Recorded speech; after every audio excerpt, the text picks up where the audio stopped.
Hey everybody, welcome you all to my YouTube channel law mania.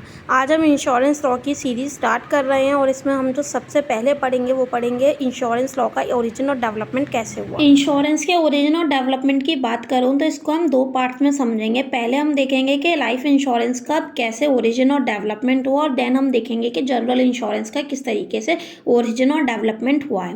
सबसे पहले life insurance की बात कर लेते हैं। तो देखो 1818 के टाइम में लाइफ इंश्योरेंस बिजनेस जो था वो इंडिया के अंदर इंट्रोड्यूस किया गया था। किसके द्वारा किया गया था? ओरिएंटल लाइफ इंश्योरेंस कंपनी को स्टैब्लिश करके इंट्रोड्यूस किया गया था। कहाँ पे की गई थी ये कंपनी स्टैब्लिश? ये की गई थी कैलकाटा के अंदर। लेकिन किसी रीज़न की वजह से 1834 के अंदर ये कंपनी फेल्ड हो जाती है और बंद हो जाती है।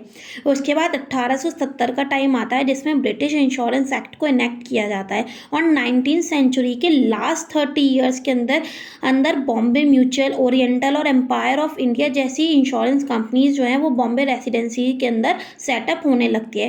तो बेसिकली 19th सेंचुरी से पहले का ये जितना भी दौर था ये सारा का सारा फॉरेन इंश्योरेंस कंपनीज के द्वारा डोमिनेटेड हुआ था।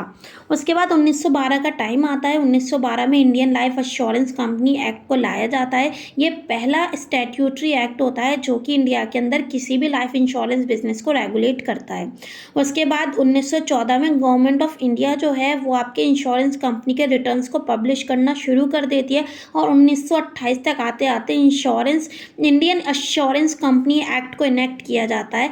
इसलिए ताकि गवर्नमेंट जो है वो जितने भी इंडिया के अंदर लाइफ और नॉन लाइफ बिजनेसेस कैरी किए जा रहे थे इंडियंस या फॉरेन इंश्योरेंस के इंश्योरर्स के द्वारा, उन सभी का स्टैटिकल डाटा जो है वो गवर्नमेंट कलेक्ट कर सके। उसके बाद 1938 तक जितने भी पुराने लेजिस्लेशंस होते हैं जो अब तक चले आ रहे थे उन सभी लेजिस्लेशंस को कंसोलिडेट कर दिया जाता है और उन सभी लेजिस्लेशन को इंश्योरेंस एक्ट 1938 के थ्रू अमेंड कर दिया जाता है ताकि पब्लिक के इंटरेस्ट को प्रोटेक्ट किया जा सके। उसके बाद 1950 का टाइम आता है। 1950 में इंश्योरेंस अमेंडमेंट एक्ट 1950 आता है जो कि जितनी भी प्रिंसिपल एजेंसीज होती हैं उन सभी प्रिंसिपल एजेंसीज को अबॉलिश कर देता है, क्योंकि अब इस वक्त इंडिया में बहुत सारी इंश्योरेंस कंपनीज होती हैं वो स्टैब्लिश हो चुकी थी और जो कंपटीशन का लेवल था वो भी बहुत ज़्यादा हाई हो चुका था। साथ ही साथ इंश्योरेंस कंपनी के ऊपर अनफेयर ट्रेड प्रैक्टिसेस के भी एलिगेशंस बढ़ते जा रहे थे। उसके बाद गवर्नमेंट ऑफ इंडिया डिसाइड करती है कि अब इंश्योरेंस बिजनेसेस को क्या कर दिया जाएगा? नेशनलाइज कर दिया जाएगा। जिसके बाद 1956 में लाइफ इंश्योरेंस कॉरपोरेशन को एग्जिस्टेंस में लाया जाता है और SLIC के लिए एक ऑर्डिनेंस इशू किया जाता है जनवरी 1956 में। जिसके बाद लाइफ इंश्योरेंस सेक्टर को नेशनलाइज कर दिया जाता है और LIC को एग्जिस्टेंस में ला दिया जाता है 1956 में ही।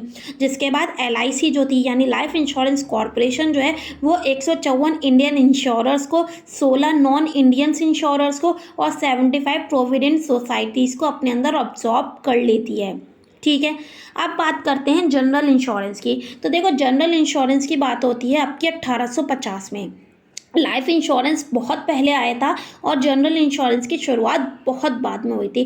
तो 1850 में गवर्नमेंट आपका जो जनरल इंश्योरेंस होता है उसे इंडिया में लाया जाता है एक कंपनी के द्वारा। एक कंपनी स्टैब्लिश होती है जिसका नाम होता है ट्रीटन इंश्योरेंस कंपनी, जो कि 1850 में स्टैब्लिश होती है सेम कैलकाटा के अंदर ही। और इसे कौन स्टैब्लिश करता है? इसे ब्रिटिशर्स स्टैब्लिश करते हैं।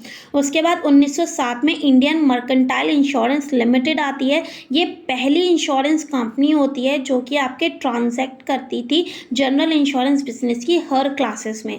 ठीक है, यानी जनरल इंश्योरेंस बिजनेस के जितना भी काम होता था, जो भी उससे रिलेटेड काम होता था, वो उन सभी काम में ट्रांजैक्ट करती थी। ठीक है, उसके बाद 1957 आता है। 1957 में एक जनरल इंश्योरेंस काउंसिल को बनाया जाता है। ये जनरल काउंसिल जो होती है, जनरल इंश्योरेंस काउंसिल होती है, इसके पास इंश्योरेंस एसोसिएशन ऑफ इंडिया होती है ये। ठीक है, ये काउंसिल जो है बेसिकली कोड ऑफ कंडक्ट बनाती है, यानी आपके जो भी बिजनेस प्रैक्टिसेस हैं वो फेयर और साउंड माइंड में हो, ये सब का ख्याल रखना किसका काम होता है? इसी काउंसिल का काम होता है। उसके बाद 1968 में इंश्योरेंस एक्ट को अमेंड कर दिया जाता है ताकि आपके इन्वेस्टमेंट को रेगुलेट किया जा सके और सॉल्वेंसी मार्जिन की मिनिमम रेंज सेटअप की जा सकते। उसके बाद 1973 में जनरल इंश्योरेंस बिजनेस को नेशनलाइज करने का सोचा जाता है और 1972 में general insurance business nationalisation act को पास कर दिया जाता है और 1973 से इस बिजनेस को भी नेशनलाइज कर दिया जाता है। जिसके बाद 107 इंश्योरेंस कंपनी जो होती हैं वो आपस में अमालगमेट हो जाती हैं और इन्हें 4 कंपनीज के अंदर बांट दिया जाता है, ठीक है। और general insurance corporation of India यानी जीआईसी को इनकॉर्पोरेट किया जाता है 1971 में, और ये जनरल इंश्योरेंस कॉरपोरेशन जीआईसी अपना काम करना 1973 से शुरू कर देती है। उसके बाद आता है आपका मल्होत्रा कमेटी के बारे में। तो मल्होत्रा कमेटी 1993 में गवर्नमेंट ऑफ इंडिया एक कमेटी सेटअप करती है आर.एन. मल्होत्रा की चेयरमैनशिप में, जो कि फॉर्मर गवर्नर होते हैं आरबीआई के, इसीलिए इस कमेटी का नाम भी मल्होत्रा कमेटी रख दिया जाता है। ये जो कमेटी होती है ये इसका काम होता है कि ये रिकमेंडेशंस देगी कि इंश्योरेंस सेक्टर के बिजनेस को किस तरीके से रिफॉर्म किया जा सकता है इंडिया के अंदर, ठीक है।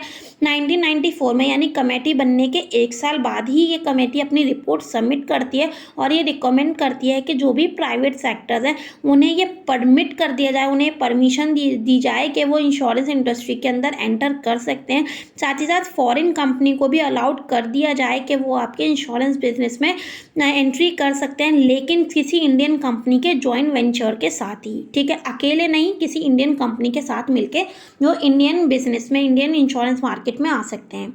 उसके बाद क्या आता भाई, अप्रैल 2000 के अंदर आईआरडीए को इस्टेब्लिश किया जाता है मल्होत्रा कमेटी के रिकमेंडेशंस के अनुसार, और आईआरडीए एक ऑटोनॉमस बॉडी के तौर पे फॉर्म्ड कर दी जाती है, जो कि इंश्योरेंस इंडस्ट्री को क्या करती है, रेगुलेट करती है और डेवलप करती है, ठीक है। ये एक स्टैट्यूटरी बॉडी होती है जिसे 2000 में इनकॉर्पोरेट किया जाता है, जिसका मेन ऑब्जेक्टिव ही यही होता है कि वो आपके क्या करेगी, कस्टमर के सेटिस्फैक्शन को प्रेफरेंस देगी और आपके प्रीमियम को लो करेगी, कस्टमर की चॉइस को प्रेफर करेगी और आपके मार्केट में कॉम्पिटिशन को क्या करेगी, लो करेगी।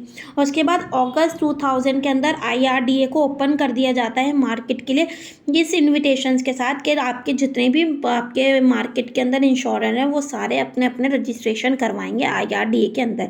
आईआरडीए के पास ये पावर आ जाती है कि वो रूल्स को फ्रेम कर सकती है और वो आपके कई सारे रूल्स एंड रेगुलेशन 2000 के बाद बनाने भी लगती है। उसके बाद दिसंबर 2000 के अंदर आपकी जो जनरल इंश्योरेंस कॉरपोरेशन होती है वो आपकी सब्सिडरीज में आ जाती है और आपके ये एक इंडिपेंडेंट कंपनी बनने से रेस्ट्रिक्ट हो जाती है, जिसके बाद जीआईसी को एक नेशनल रीइंश्योरर के तौर पे कन्वर्ट कर दिया जाता है। और 2002 के अंदर आते आते पार्लियामेंट एक बिल पास करती है जिसमें जीआईसी की जो सब्सिडरीज होती हैं उन सभी को डीलिंक कर दिया जाता है जीआईसी से। आई होप आपको इंश्योरेंस का, जनरल और लाइफ इंश्योरेंस का दोनों का ओरिजिन और डेवलपमेंट समझ आ गया होगा। अगर आपको इंश्योरेंस कॉन्ट्रैक्ट के या फिर किसी भी अदर सब्जेक्ट के 100 रिटन नोट्स चाहिए तो आप लोग मुझे मेरे इंस्टाग्राम अकाउंट पे डीएम कर सकते हैं या फिर मुझे मेरे नंबर पे व्हाट्सएप कर सकते हैं।